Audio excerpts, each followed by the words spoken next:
Hadis ini adalah hadis qudsi dan cirinya adalah sebagaimana sudah kita pelajari dari awal.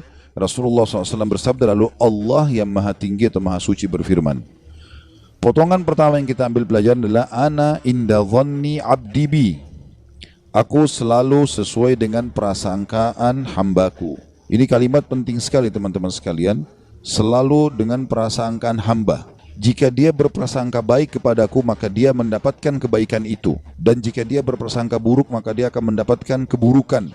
Maknanya, apapun yang sifatnya kita dapatkan teman-teman sekalian, sifatnya baik, maka misal kita dapat nikmat makanan, kita dapat nikmat kesehatan, apa saja, lalu kita sangka baik dengan Allah, oh ini berarti Allah sedang melimpahkan nikmatnya pada saya, Alhamdulillah. Itu sudah umum orang bisa lakukan. Tapi kalau dia dapat musibah, dia sakit, kehilangan harta, ditipu orang, gitu kan, dia di sini juga dibutuhkan untuk sangka baik dengan Allah. Kalau dia sangka baik di sini, dia akan dapatkan kebaikan. Misal dia mengatakan, mungkin Allah akan bersihkan dosa-dosaku, mungkin Allah akan tinggikan derajatku, maka dia dapat.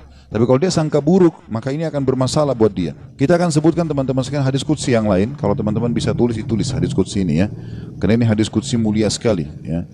Kalau saya subhanallah selalu merasa gembira sekali dengan mendengarkan hadis qudsi ini ya. Dan hampir setiap hari hadis ini selalu saya ulang-ulangi teman-teman sekalian. Saya ulangi, saya baca lagi, saya renung lagi, dan seperti sebuah hiburan yang tidak akan pernah ada habisnya. Karena ini hadis qudsi, hadis sahih di mana Allah Subhanahu wa taala menyampaikan kepada kita berita gembira tentang orang-orang yang mau berprasangka baik dengan Allah. Allah berfirman, wahai anak Adam, artinya kita semua manusia dipanggil. Jangan pernah engkau takut kepada siapapun yang mempunyai kekuasaan, selama kekuasaanku ada. Dan ketahuilah, kekuasaanku tidak akan pernah punah selamanya. Wahai anak Adam, jangan pernah engkau takut dengan kesempitan rezeki, karena perbendaharaanku penuh. Dan perbendaharaanku tidak akan pernah punah selamanya. Wahai anak Adam, ini potongan yang ketiga dari hadis. Kalau tertinggal langkahin dulu, nanti kita kembali. Jadi Allah Subhanahu wa taala tidak mau kita capek ya. Di sini dikatakan Allah berfirman, hai anak Adam, aku ciptakan kamu untuk beribadah. Maka jangan engkau main-main. Aku menciptakan engkau untuk beribadah, maka jangan kamu main-main. Tadi potongan pertama, kalau ada yang tertinggal silakan. Wahai anak Adam, jangan engkau takut pada siapapun yang mempunyai kekuasaan, selama kekuasaanku ada, dan kekuasaanku tidak akan pernah punah selamanya. Kemudian potongan kedua, wahai anak Adam, jangan pernah engkau takut dengan kesempitan rezeki, sedangkan perbendaharaanku penuh, dan perbendaharaanku tidak akan pernah punah selamanya. Wahai anak Adam, aku ciptakan untuk beribadah, maka janganlah engkau main-main, dan aku tentukan rezekimu, maka tidak perlu kamu capek. Tentu anggota tubuh kita bergerak, hati kita bertawakal ya. Aku ciptakan engkau untuk beribadah, jangan engkau main-main, dan aku tentukan rezekimu, maka tidak perlu engkau capek. Demi kemuliaanku dan keagunganku, demi kemuliaan dan keagungan, jika engkau ridho terhadap pemberianku, maka aku akan tenangkan jiwa dan ragamu. Jika engkau ridho ya, terhadap pemberianku, maka aku akan tenangkan jiwa dan ragamu. Jika engkau tidak ridho, dan engkau akan mulia di sisiku, Jika engkau tidak ridho, tadi ya, demi kemuliaanku dan keagunganku, jika engkau ridho dengan pemberianku, maka aku akan membuat jiwa dan ragamu tentram, dan engkau akan mulia di sisiku. Tapi jika engkau tidak menerima pemberianku, maka aku akan membuatmu mengejar dunia. Nanti kita ulangi lagi ya. Dan jika engkau tidak menerima pemberianku, maka aku akan membuatmu mengejar dunia, seperti hewan buas yang sedang mengejar mangsanya di padang pasir. Kemudian tidak akan datang kepadamu kecuali yang sudah aku takdirkan. Jadi kalau kita ridho dengan apa yang Allah berikan, Allah akan buat jiwa kita dan raga kita tenang, lalu kita mulia di sisi Allah. Tapi kalau kita tidak ridho terhadap apa yang Allah berikan, kenapa ya saya begini ekonomi saya, kenapa ya muka saya begini, kenapa ya badan saya begini, kita berkeluh kesah, maka Allah SWT mengatakan, aku akan membuatmu mengejar dunia seperti hewan buas yang sedang mengejar mangsanya di padang pasir. Kemudian tidak datang kepadamu kecuali yang sudah aku tentukan juga. Makanya capek sekali. Jadi orang beriman itu santai saja, dia akan dapat semua apa yang Allah janjikan, tidak perlu capek-capek. Nah, orang yang mengejar dunia berlebihan justru orang karena tidak bisa menerima takdirnya Allah atau tidak ridho dengan pembagiannya Allah. Wahai anak Adam, aku telah menciptakan langit dan bumi, dan aku tidak pernah sulit menciptakan keduanya. Maka apakah kau pikir aku akan sulit untuk mengurus rezekimu? Wahai anak Adam, jangan pernah engkau minta rezeki untuk esok hari, sebagaimana aku tidak pernah meminta kepadamu amal esok hari. Wahai anak Adam, sesungguhnya aku mencintaimu, maka atas hak itulah cintailah aku. Kita ulangi hadisnya. Allah menyebutkan dalam hadis qudsi, wahai anak Adam, jangan pernah engkau takut dengan siapapun yang berkuasa, raja, presiden, siapa saja, selama kekuasaanku ada, dan kekuasaanku tidak akan pernah punah selamanya. Wahai anak Adam, lanjutan yang potongan duanya, jangan pernah takut dengan sempitnya rezeki, sebab perbendaharaanku banyak, penuh, dan perbendaharaanku tidak akan pernah habis selamanya. Yang ketiga, wahai anak Adam, aku telah menciptakan engkau untuk beribadah, maka jangan bermain-main, dan aku juga sudah menentukan rezekimu, maka tidak perlu engkau capek. Jadi di sini anggota tubuh kita berusaha, hati kita bertawakal.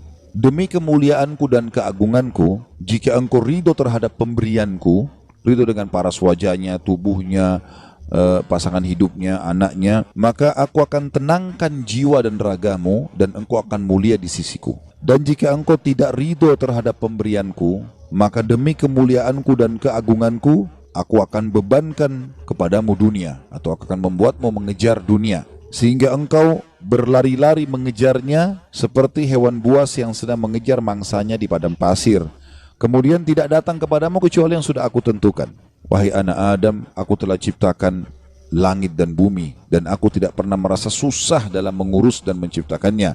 Maka apakah kamu pikir aku akan capek dengan mengurus rezekimu? Wahai anak Adam, jangan pernah engkau minta rezeki esok hari, sebagaimana aku tidak pernah minta kepadamu amal esok hari.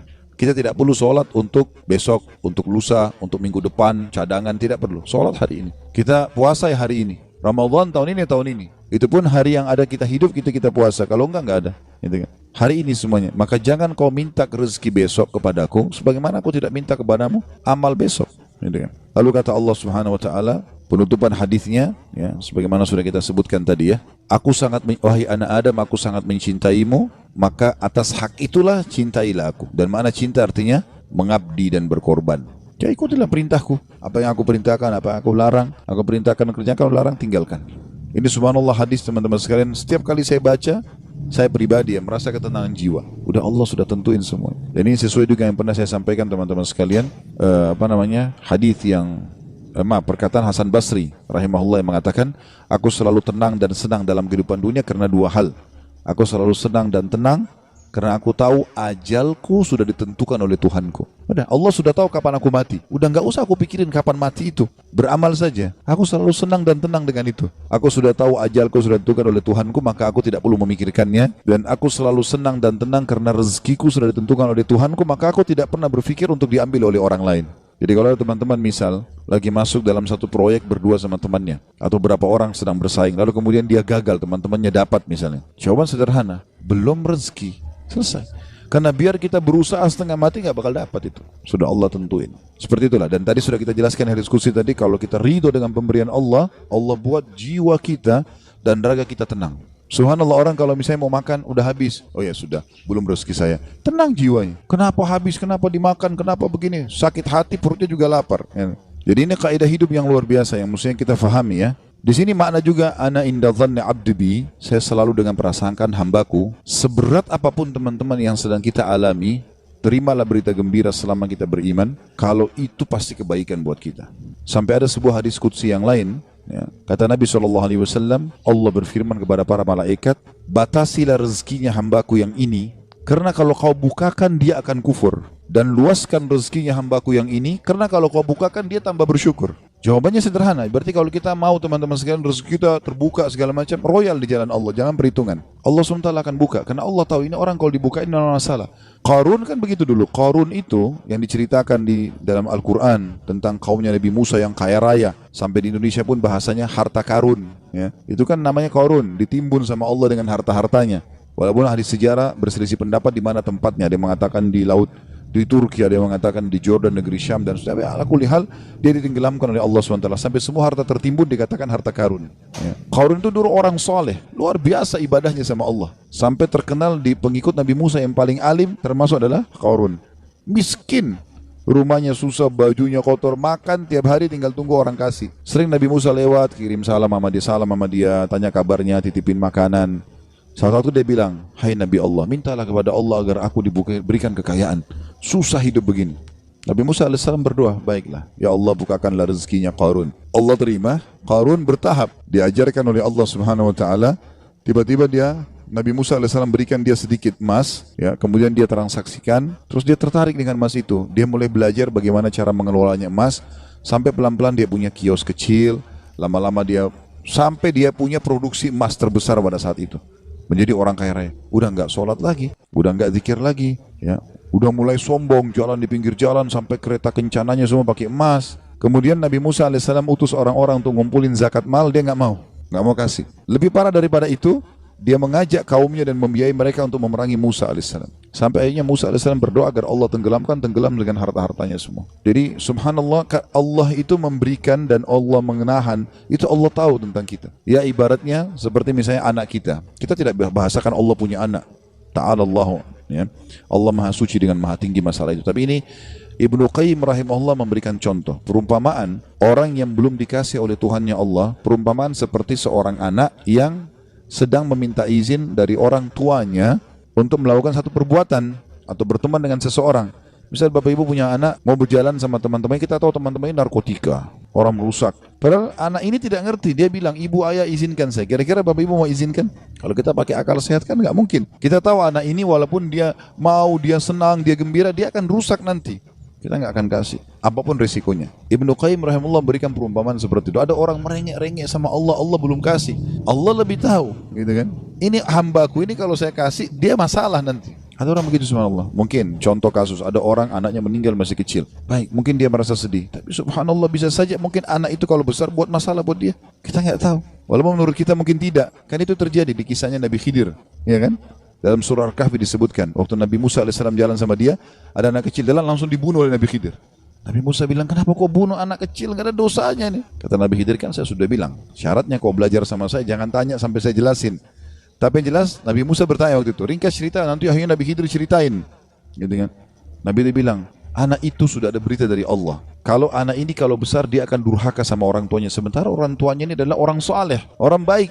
Si ayah sama ibu ini orang baik. Maka Allah menyuruh aku membunuhnya. Aku pertama utusan Allah. Kalau aku bunuh, aku tidak berdosa.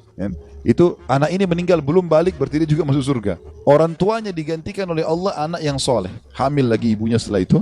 Kemudian melahirkan anak yang soleh. Kita tidak tahu rahasia Allah. Maka berprasangka dengan Allah baik ini penting. Apapun sifatnya teman-teman. Apapun sifatnya. Saya ketemu dengan seorang pengusaha di Surabaya habis tablik akbar tuh hari. Datang kepada saya, Ustaz, di antara teman-teman saya orang yang bisa dikatakan di antara mereka kelasnya yang paling alim lah saya. Artinya di antara ibadah segala macam teman saya masih ada yang lalai sholat. Saya alhamdulillah azan ke masjid, urus ibadah lah gitu kan. Masuk ke satu proyek, semua dapat kecuali saya Ustaz. Bagaimana memahami? Hati saya masih pegel nih gitu. Saya jawab itu belum rezeki antum.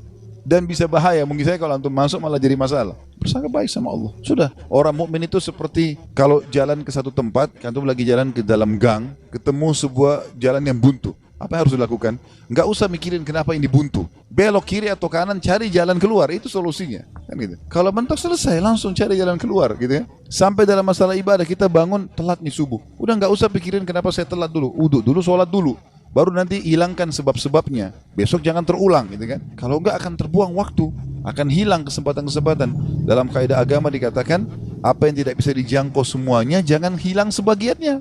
Kalau kita nggak sempat sholat sunnahnya, minimal wajibnya jangan sampai kehilangan. Kita masuk ke masjid, banyak orang begitu. Kadang-kadang dia masuk masjid, sholat duhur misalnya, kayak kita sebentar mau duhur ya. Dia sholat misalnya, dia masuk masjid, dia lihat imam ini sudah bangun dari ruku, sami Allah liman hamidah. Nunggu kenapa dia mau tahu ini rakaat terakhir atau bukan? Kalau rakaat terakhir sudah ditunggu aja sampai salam, baru dia sholat sendiri. Keliru ini akhi. Tetap lebih utama sholat pertama. Kata para ulama, walaupun tahiyat terakhir di jamaah pertama lebih afdal daripada jamaah kedua walaupun dia di saf pertama. Walaupun itu sudah terakhir. Takbir duduk tahiyat sama mereka. Berapa banyak orang yang tidak paham masalah ini. Yang tidak bisa didapat semuanya, jangan kehilangan sebagiannya. Itu kaidah. Harusnya begitu. Apa saja teman-teman sekalian. Subhanallah, saya pernah punya teman orang Senegal dari Afrika dulu waktu masih di Madinah. Teman saya di sebelah duduk di sebelah saya. Dia mungkin telat masuk kuliah 3 bulan gara-gara pengurusan visanya berangkat gitu. Tapi subhanallah cum laude anak itu. Dia datang duduk di sebelah saya. Mulai masuk hari itu, saya kan nulis juga apa yang dosen bilang. Saya ikutin apa yang dosen bilang, saya tulisin. Anak ini begitu masuk sudah 3 bulan. Udah banyak lembaran pelajaran yang ketinggalan, mungkin ada 40-50 lembar tulisan yang sudah ketinggalan. Tapi dia mulai hari itu teman-teman sekalian dia langsung tulis. Mulai masuk hari pertama, dosen pertama, dan sampai masa ujian terus saja dia nulis. Saya sempat tanya dia waktu dia mulai nulis, "Akhi, bagaimana ente nulis, kan ada yang ketinggalan?" Dia bilang, "Gak apa-apa, saya tulis sekarang, nanti itu nyusul. Sekarang ini dulu saya tulis." Dan betul, ternyata setelah mendekat ujian, yang dia tulis berisi kurang lebih 70%, yang tertinggal 30%. 30% itu disusul sama dia, diambil tulisan teman-teman yang sudah ada baru disusulin. Jadi yang tidak bisa dijangkau semuanya, jangan kehilangan sebagiannya, kan gitu. Ada orang begitu, subhanallah, ya. Lewat waktu sholat duha sudah kepepet, sudahlah nggak apa-apa, nggak usah deh, besok aja. Jangan, sekarang, walaupun cuma 2 rakaat, gak ada masalah. Jangan kehilangan semuanya. Maka itu kejelian dalam memahami itu, teman-teman.